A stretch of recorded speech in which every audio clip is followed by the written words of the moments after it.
Speak about that effort to, after World War II, discipline labor and how that coincides with this change in the AFL-CIO as well.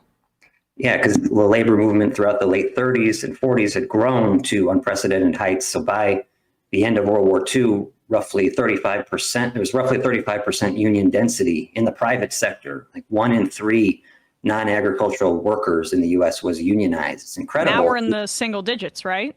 In the private sector, yeah, it's like a little less than 7%. So really an incredible moment. And yeah, the corporate America and the Republicans, business elites, and this was after years of the New Deal, as well as a lot of economic controls put in place during World War II.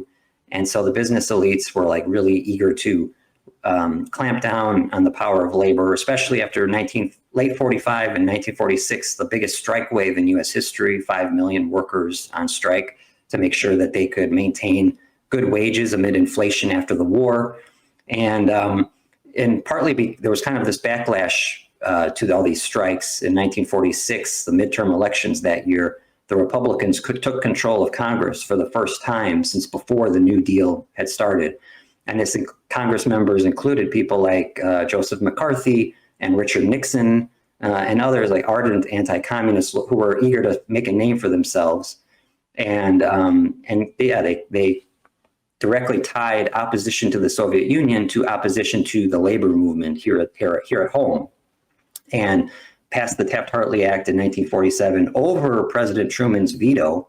And the Taft-Hartley Act included all kinds of anti-union provisions saying unions cannot engage in the kind of militant strike actions that, like the sit-down strike, that had helped lead to all this union growth, and a lot of other things. But in particular, it included a requirement that union officers had to sign a affidavit swearing that they were not and had never been members of the Communist Party. And interestingly, it didn't say you have to sign an affidavit saying you were never a member of any kind of fascist party or Nazi party. Right. It was just Communist Party.